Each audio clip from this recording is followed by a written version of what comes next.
Okay, ఇప్పుడు వచ్చేసి మనము హ్యాండ్ ఎలా కట్ చేయాలనేది చూస్తాము.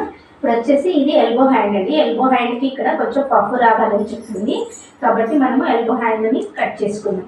అయితే ఈ బ్లౌజ్కి పట్టు అంచు వచ్చింది కాబట్టి మనము హ్యాండ్ తిప్పేయడం కానీ పైపింగ్ వేయడం కానీ జరుగుతుంది కదా. నేనైతే తిప్పేస్తాను. ఇప్పుడు హ్యాండ్ యొక్క పొడవు ఎంత ఉందనేది మనము చూసుకోవాలన్నమాట. పొడవు వచ్చేసి ఎప్పుడైనా సరే మనము బ్యాక్ వైపు, అంటే ఫ్రంట్ వైపు నుంచి కాకుండా బ్యాక్ వైపు నుంచి ఇలా తీసుకొని ఇలా మార్క్ చేసుకోవాలన్నమాట. ఇలా మార్క్ చేసుకున్న తర్వాత ఇక్కడ ఒక లైన్ అనేది చిన్నగా డ్రా చేసుకోవాలి. అలాగే ఖర్చు కోసం ఎక్స్ట్రా 1/2 ఇంచ్ అనేది పైకి మార్క్ చేసుకోవాలి.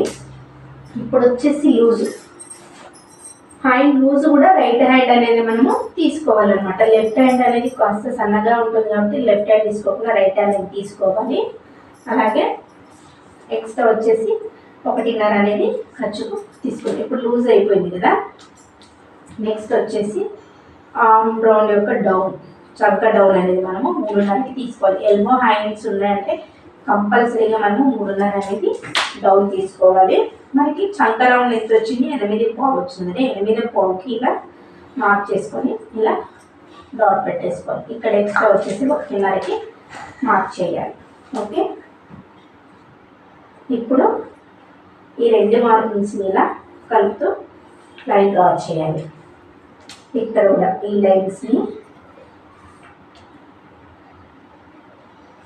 ఇలా డ్రా చేసినాక మనము ఇక్కడ నుంచి కరెక్ట్గా 1.5 ఇంచ్ వరకు ఇలా స్ట్రైట్లో ఉండాలి. ఇక్కడ నుంచి కొంచెం డౌన్ చేసుకుంటే ఇలా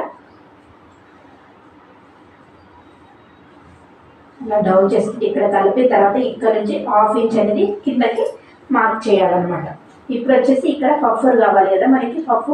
పఫ్ కోసం 1.5, 2 ఎంతైనా తీసుకోవచ్చు. నేను వచ్చేసి 2 ఇంచెస్ అనేది నేను ఎక్స్ట్రాగా తీసుకుంటున్నాను అనమాట.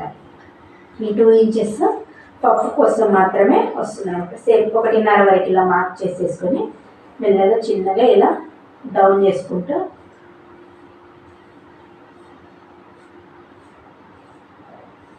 ఇందులో ఇలా కలిసిపోవాలన్నమాట. ఓకే, ఇలా వస్తుందన్నమాట. ఇది elbow hand plus and puff hand కిందకి వస్తుందన్నమాట. ఇప్పుడు మార్క్ చేసుకునే విధంగా కట్ చేసుకుందాం. ఇప్పుడు హ్యాండ్ యొక్క చంక లోతు తీద్దాం. మనకి ఇక్కడ నుంచి వరకే ఇలా చంక యొక్క లోతు అనేది ఇలా తీసేద్దాం. ఓకే ఫ్రెండ్స్, నా ఛానల్ని ఫస్ట్ టైం చూస్తున్నట్లయితే తప్పకుండా సబ్స్క్రైబ్ చేసుకోండి. అలాగే మీకు నచ్చితే లైక్ చేయండి, మీ ఫ్రెండ్స్కి షేర్ చేయండి. ఏదైనా డౌట్ ఉంటే తప్పకుండా కామెంట్ రూపంలో తెలియజేయండి ఫ్రెండ్స్.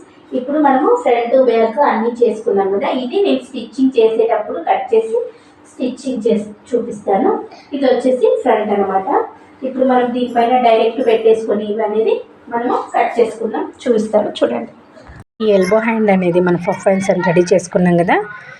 ఇది మెయిన్ సైడ్ అనమాట. ఇది రాంగ్ సైడ్. ఈ రాంగ్ సైడ్ ఉన్నది కాకుండా రైట్ సైడ్ మీద లైనింగ్ వేసి మనము ఇలా ఇక్కడ నుంచి స్ట్రైట్గా ఇలా స్టిచ్ వేసి అప్పుడు ఈ లైనింగ్ అనేది లోపలికి తిప్పేస్తే మనకు రైట్ సైడ్ అనేది మనకి మెయిన్ ఫ్యాబ్రిక్ అనేది హ్యాండ్ రెడీ అవుతుంది. చూద్దాం. మనకు హ్యాండ్స్ తిప్పేసుకున్నాక ఇలా అయితే రెడీ అయ్యాయి.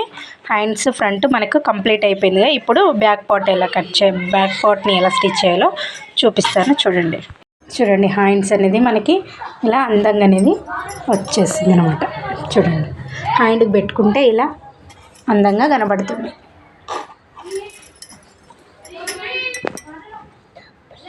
ఓకే, ఇది ఎల్బో హ్యాండ్ అండ్ పఫ్తో వచ్చిన హ్యాండ్.